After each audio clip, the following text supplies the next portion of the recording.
Well, something completely different for me. Today, I'm going to show you how I made these little test tube flower pots. And I know some of you are going to say, I'm completely not interested. The rest of you are going to look at this and go, wow, I think I could make some money selling these. These are cool little things. I'll bet they'd be a great seller for those that are marketing their woodworking projects. And you get a chance to use up little bits and pieces of wood that you might have had kicking around the workshop. So let's jump in and have a look at what I did. I picked up some of these things, and of course they are branches from trees. You have to be very careful on what you select because you can end up with some stuff that's too small, that's kind of useless. But what I found was this, and I've done a little bit of work on it, but what I want to do is I'm going to cut this so that it's sort of more or less even like that, and I've already done some work on it. Okay, now that looks perfect to me. Now, because this wood is green, you can see where I've cut it here, as it dries, it's going to shrink, and these are all going to split. And the way we can stop that, and I've already cut these a couple of times here, and they have not split. So what we need to do is end seal these. And the best thing, one of the easiest and quickest things we can use, lots of things we can put on there to seal it, but what I found is just putting some glue on there is going to seal that. But before I do that, I'm going to take it over to my sander, and I'm just going to carve just a little bit of a rim around all of these so that when it stands, it looks like it's sitting on some kind of a little foot. So now, because I don't want to wait around for PVA glue to dry, I've decided to use a little bit of Starbond CA glue. In this case, I'm using the medium, and that's so that it doesn't run down.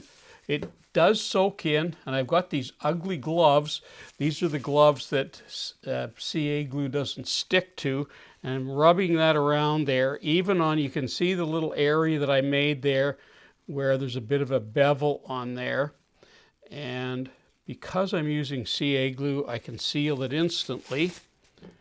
That bottle out of the way, and that means I can actually start using it right away. Now that's all sealed. Now what I found is that, like anything with wood, once we seal the end, the moisture has to go out the sides, and it has to go out slowly, and that almost always prevents it from splitting. You can see this one, I've done that. This is probably 2 weeks old now, and you can see there's no splitting anywhere. So far, it might still, but it does cut it down. Now, off camera, before we got started, I cut a couple of little, all they are little hardwood blocks of wood, and I've left them square on purpose. And what my goal today is to do is to put one on here like this, and I'm going to glue it. In this case, I'm going to use hot melt glue because I may want to reposition it, and that'll be easier to do later on. And I'm going to position that somewhere like that. Haven't decided yet. Then this one's going to go on the other side like this, and I'm going to put, you'll see I'm going to put a special bolt in there, a special screw in there, and I'm going to put a earth magnet in here, and these are actually going to click together and hold together just like that. Okay, there's those two pieces. This one I'm going to put the screw into, and I'm going to need to do a little bit of countersinking because I want this absolutely flush here. And the other one, I'm going to be putting the earth magnet in, and you can see just how strong that earth magnet is with that. I can't barely pull that off of there, so it should easily hold what I want. Okay, so now I'm going to, now that my glue's all nice and warmed up, I'm just going to put a little bit of glue in this area in here.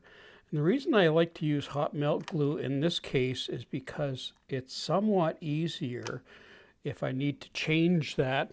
It also hardens really quickly. Okay, that should be fine. And there we are. Let's move that out of the way. Now we can put that right on there like that. Now the one thing I haven't shown you with these test tubes is that you need a little O-ring so that you can place it however you want. And these O-rings come in a couple of different sizes. You can see I've got a thin one and a thick one, and it depends what your drill bit is and what you're using. I happen to have both of them, so I'm putting that in there like that, and that sits in. I just ran out into the yard quickly, and there we go. And there, look at that.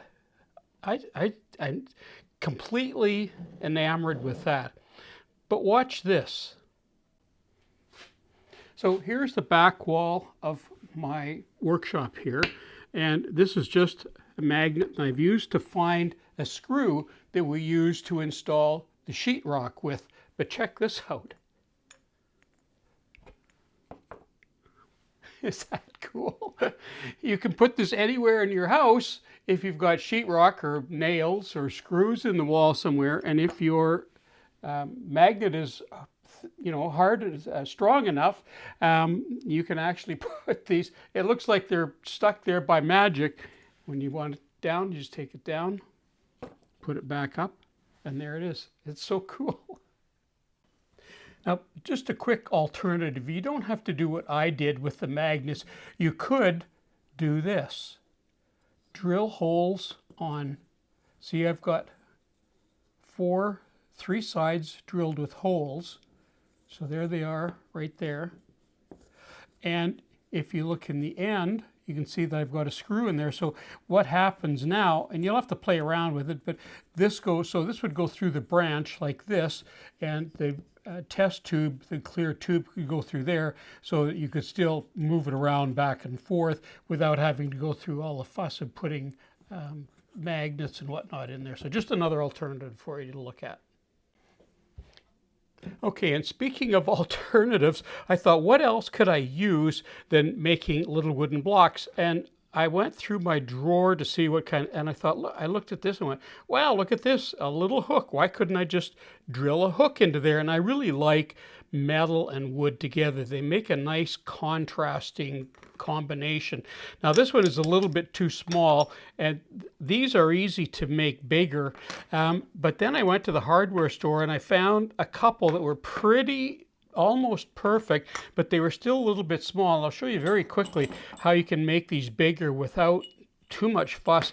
You get a flat chisel and a round chisel, and you put the two of them in together inside, and they actually sort of bind together in there. And all you need to do is just tap them, and it just enlarges that just a little bit each time. It's really simple. It doesn't require a ton of work.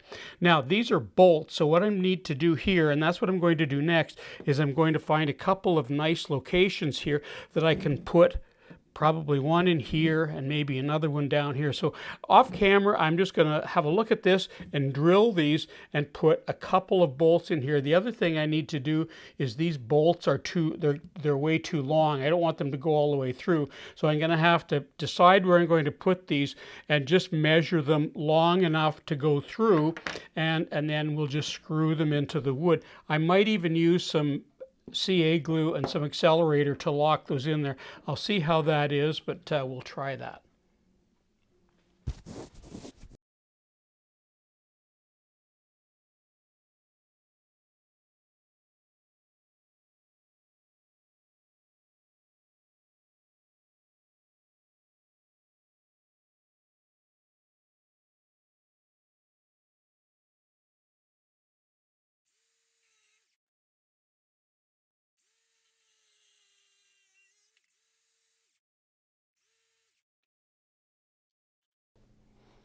Okay, I think that's perfect. That'll work just fine. All right, we'll do the next one. Well, look at that. I went out in the yard and picked up some little yellow flowers that I had growing there. This one here is looking a bit wilted, but isn't that cool? I just think that's, I'm a little bit of a gardener. I also picked up some variegated holly, but it really is, the yellow is far more attractive. So there's another version. I got at least one more, so let's go into that one. Okay, well, I'm leaving the best for last, and that is I'm going to make another one of these, another version of this little plant stand using some wood that's been hanging around my shop for probably 10 years, and I haven't known what to do with it. Now, this is not a burl. This is what's called a gall, and I did a video on that. It'll pop up at the end of this video, a video on burls and valls. Now, I need to cut this off here, and I'm going to chamfer the edge of it so that it looks like something, but I also need to raise it up a little bit.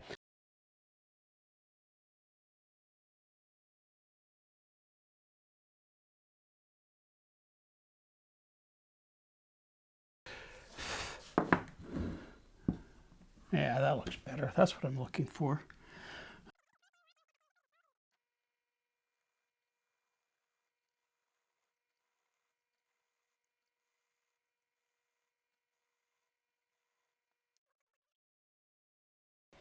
Okay, there's that. There we go. Wow, this is so cool. All right, some flowers left over.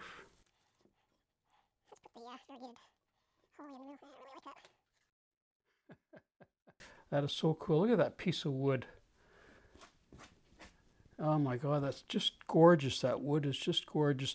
I'm going to finish this block up here. I'm going to put some finish on that. I think I'll round over the edges just a little bit. And that looks just, I think that looks stunning. Yeah. Well, I need to stop here. Honestly, I'm just having so much fun. What a great way to sort of release your creative energies and doing something completely different. And everybody who's seen this has brought a smile to their face. So there is some value in doing something like this. And it's a great way of getting rid of scrap pieces of wood in your shop and seeing how you can manipulate it into making little tiny flower pots that people just love. I talked about earlier on the video that I did on burls and galls, and people don't know the difference between them very often, so you want to have a look at that. And if you really want to release your creative artistry, this is a great way to do it. And for some of you who are doing this to make money, this is something you may want to be looking at as well. So I'm Colin Kinnett for Woodwork Web. Thanks for watching.